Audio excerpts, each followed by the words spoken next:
right, so we're back here on a on a special edition of of Couch Coach Live. We're doing the UNC versus Duke post game show. What's going on, JB? Nothing much, man. Nothing much. Always a good Saturday. Always a good Saturday when Duke and North Carolina wins, especially when the good guys come out on top. I don't know about the good guys, but No, the good guys, the good guys won. The good guys won today. yeah, In Villanville. yeah, and yeah. So obviously, Carolina lost by the final score of 68-87, and Coach K's final trip to Chapel Hill. We called this. We deemed this as Coach K's last ride to Chapel Hill, and Hughes' first rodeo in his rivalry as a head coach. So what a game! I mean, on your end, it went very well. Just your thoughts on this game from the Oh Duke. man, I have to just admit, man, I was a bit surprised. I thought this game would be a lot closer. This game really was over very early when Baycott got into foul trouble. Now, Carolina they were able to fight back because I believe Duke at one point in the first half they were up 29-8. So Carolina was able to cut it down to 11 at halftime, but then Duke hits them with the 10-0 run to start the second half, and the game never really got close again. But I was actually surprised. Just as a fan that's been watching this team this year, I thought they played really good against Kentucky earlier this year. I thought that Gonzaga game earlier this year was phenomenal. But I thought the last few weeks, since the team came back from COVID, they have been struggling a bit. They lost the game against Miami, and then they lost a heartbreaker down in Tallahassee. And even earlier this week, on Monday, they had played Notre Dame, and they beat Notre Dame, and they beat Notre Dame by, I believe, 15 points. But that game was a struggle. So they played very well. They played one of their best offensive games that they played well. And, I actually thought Boncaro, I thought he was going to have a better game than he did. He didn't play bad, but, he wasn't the star of the show today. Yeah. It was ugly from the jump. And using with these rivalries, it's always usually very, very close. Like when it comes to maybe, I think even the bet odds was like 3, on your end. So, it's one of the things where you had for it to be, even though it was a 20-point game, but this game could have easily been a 30-point loss. I mean, it got that ugly. And like you said, I think initially the first problem, obviously, Baycott getting in foul trouble and then putting him on your boy Bacario. So I think that was the biggest thing, to have him out in the perimeter at stretch. So I was like that was kind of one, and then they attacked that, and then obviously because that happened like within the 6-minute mark, and that's when I think everything happened. Then the missed shots, definitely, I think that was one of the biggest things where y'all gave us clean looks and we just couldn't hit. And that's the thing. It was so weird as far as we got great opportunities, and as far as getting some clear open shots, uncontested shots, but then end up end up just being that difference. But it's just basketball is a really funny game. You look last year when Carolina swept Duke. Carolina really was not that good of a shooting team, but against Duke, they shot lights out in both games. This year, Carolina's a much better shooting team than they were last year. I think nobody would, have any argument about that, but they really struggled to shoot the basketball today, except for Mainick. Mainick had a good game for you guys. I was really actually impressed with how calm, cool, and collected he was when he was shooting. I think he ran out of gas towards the end of the game, but I mean, he played a good game for y'all. But your other perimeter shooters kind of let y'all down in this game. Yeah, because Brady ended up having 21 in that game, so he was Brady guy because if it weren't ready for him, I mean, this game would have been, he at least kept us in the games, at least to make it somewhat close. As far as at one time it was leading up 28, and I think that was the biggest lead at that point. So, this in general, this is if it weren't for him, essentially, we wouldn't have had no offensive scoring punch, even just to muster 67 points for him to have a third of that. Just say if it weren't for him, But yeah, we had a lot. We struggled definitely from the field. I think from three we shot. Oh, we were 9 for 22. We were 9 for 22 from the three. We shot at about 40%. But yeah, like you said, that shooting, because you look at, obviously I think when we played NC State, we were hitting on all cylinders. From three, we was hitting everything. But this game, like you said, it's basketball. It's just tricky. It's the bounce Oh, of the yeah. ball where, hey, it is what it is. It was really anticlimactic. Like, it was just a situation where, and Duke just, hey, they knew, hey, they wanted it more. This was supposed to be a situation where, hey, we were supposed to send out Coach K with a loss, but they attacked us early and often. Once Yeah. we got that left hook, and then all of a sudden we come back, but then it's Oh yeah. then it's a double left hook. Yeah, and AJ Griffin was phenomenal, man. I mean, Yes. he's really stepped it up. I mean, I think the Louisville game was his coming out party. I mean, because that Louisville game was another one that was kind of a tough game, and he went 5 for 3 in that game. But he shot.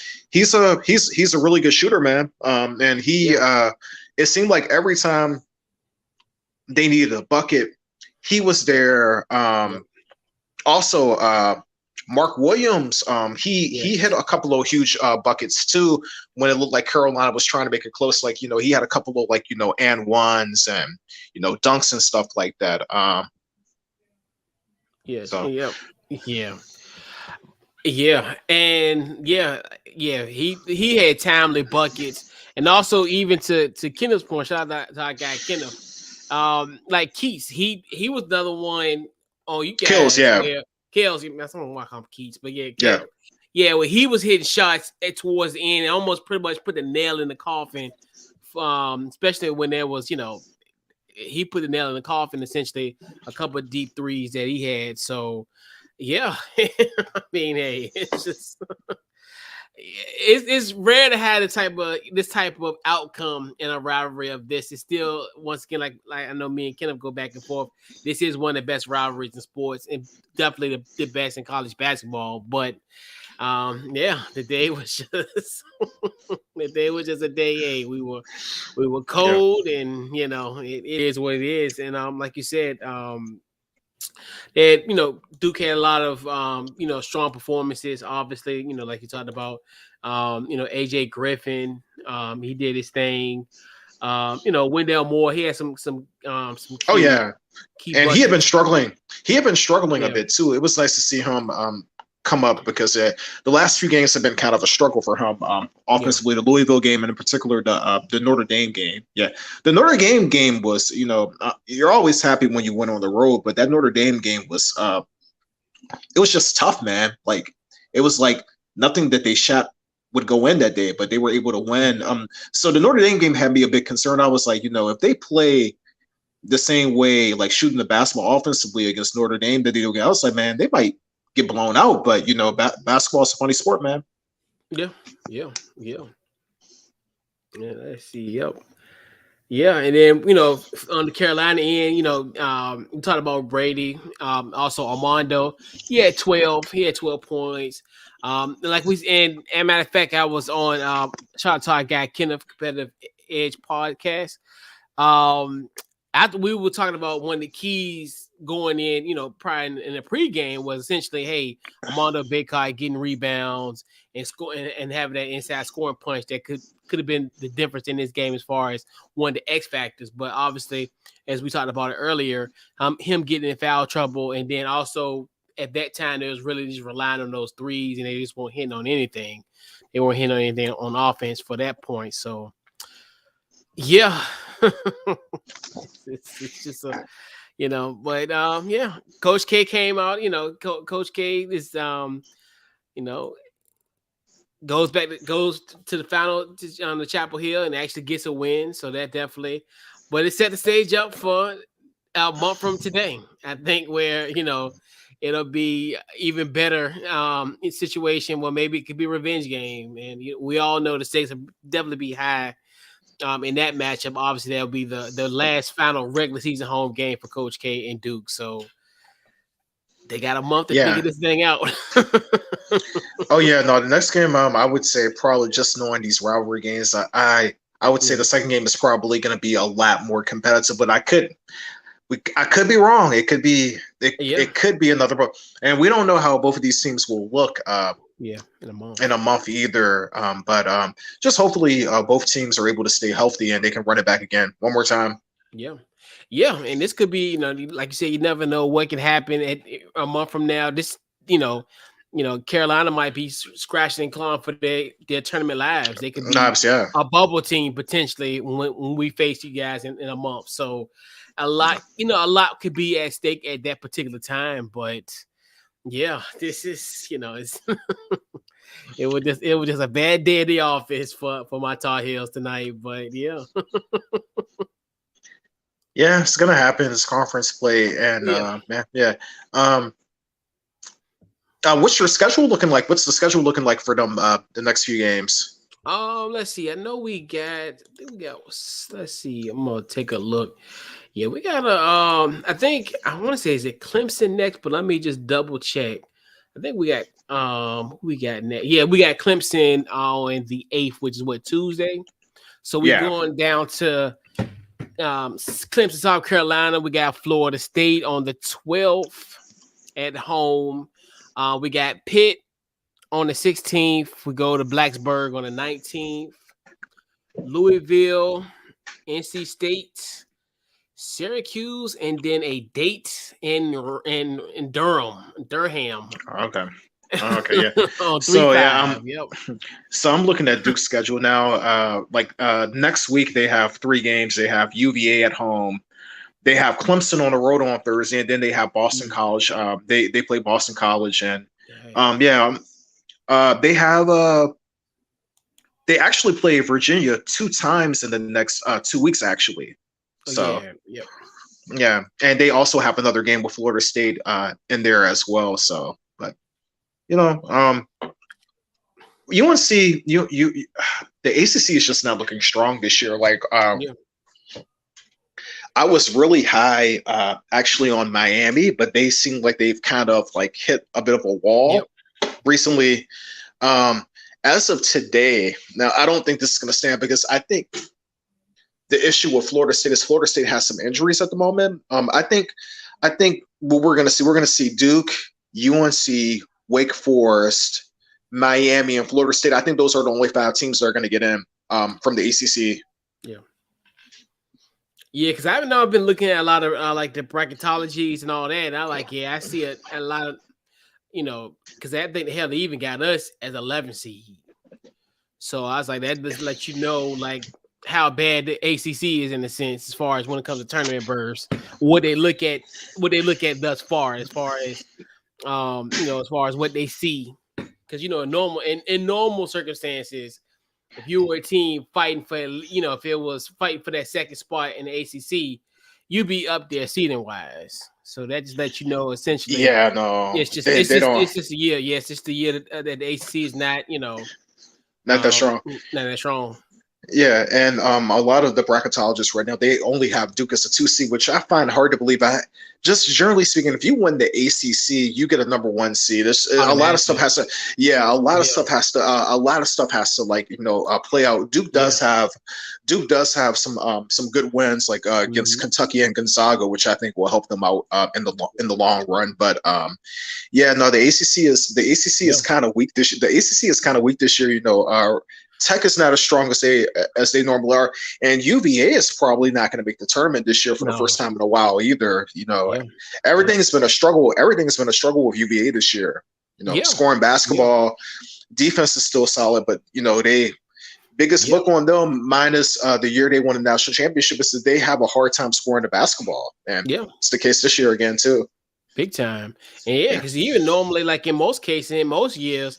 Even if you were the ACC regular season champ, and even if you were to maybe lose in the championship, you still at least get number 1 seed consideration, right? At least, but because there have been years where Duke and Carolina both have got number 1 seeds. Like one won the regular season, then one won the tournament. They both ended up with number 1 seeds, or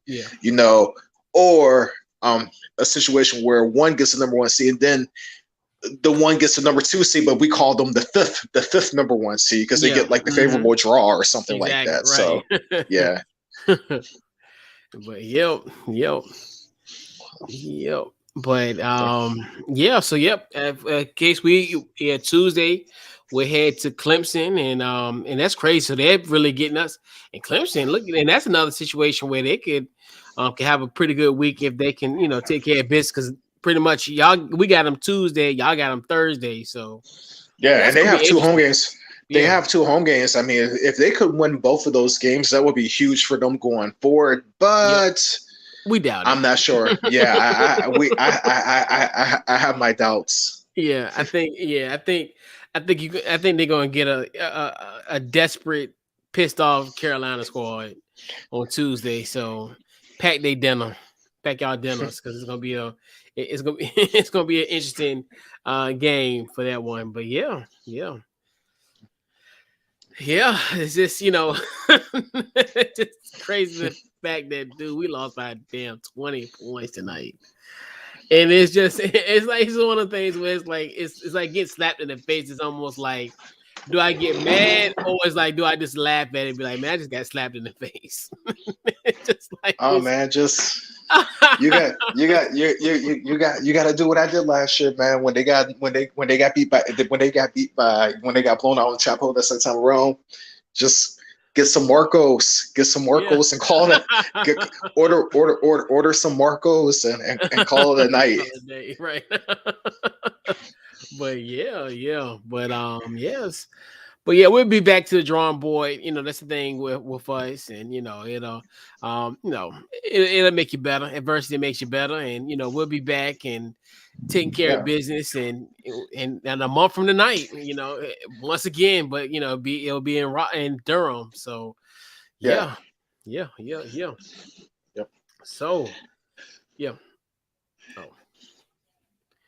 But yeah, so let's put a bow on the recap. Any final thoughts? Social media, what you got? Did you get Instagram? No, I didn't get Instagram yet. I think somebody's gonna have to like come to my house and like physically threaten me, like put a gun to my head. So, but a nice little recap. We need to do these recaps more. We need to like do these recaps during football season too. The Cowboys and the Cowboys and the Commanders, the Washington Commies is what I'm gonna start calling you. The Washington Commies. But yeah, we need to do more of these like recaps, like for like rivalry weeks and stuff like that. These are kind of fun. Yeah. Yeah, because normally with the Washington Commanders, last year when we were the football team, we always used to do post games, but yeah, we'll definitely do those. But yeah, because those are even worse. Where it's like we laugh, but we're pissed off. Like, but we've had we've had some moments where it was not fun to do. 2 games and especially after losses. Wins were awesome, but losses were the worst. Like it was painful. Oh man, football season is rough, man, because you play once a week, man, and man, like dude, if you get into like one of those like laws where you're not playing good in a month, man, time goes by slow, man. So you lose 4 straight, and it's you're done. Like and and then at least like with like this situation, hey, we play again Tuesday. The night's over. So in 48 hours, we got another game. So I know basketball season. Basketball season is better, man, because like at least you're playing a couple of times a week or whatever. So you could you could take an L and you be fine, but sometimes you can't. And especially with football, it's hard to take an L, especially in certain spots of the season. Like if it's towards the end, let's be like now when you think about even when it comes to like even. If you compare like, college basketball and now, this is like a loss in November. Like, so in theory, it just would have been a bad loss because obviously if you're only having, 5 or 6 games left, then these type of games matter. But when you got, this case where you're playing 2 or 3 times a week and we still got, a month left in the regular season. So it's a lot easier to take these losses and be like, Oh okay, yeah, cool. Versus football, you're yeah, down and done for the entire week, and then it's like you get hope. You get hope about midweek, and then yeah, and then you get the anticipation on Sunday. You get the build up, and then it comes yeah, crashing down. yeah, man. It sucks. Well, man, and making the playoffs and losing sucks too, man. Like that, Yeah. I mean, I put my, with Dallas, I put myself, you know, I think as a football fan, the best thing you can hope for is your team to win 12 games in the year, because those 13 and 14 win seasons, and then you get the home playoff game and you lose, and it's over. It's over. And yeah, but I guess after watching the rest of the games, I didn't feel as bad because of what happened to Tennessee and what happened to Green Bay being the number 1 seeds or whatever. Then even watching the Kansas City meltdown, it's tough, man. Like, you make the playoffs and then you get one game and then it's over. It sucks because but I put it this way. I'd rather be in the dance than not be in the dance, because that's how I felt last year. Because last year I was like, okay, like people like, oh, y'all going home next week. I don't care. We're here. Like, I don't care. You can't win. Right.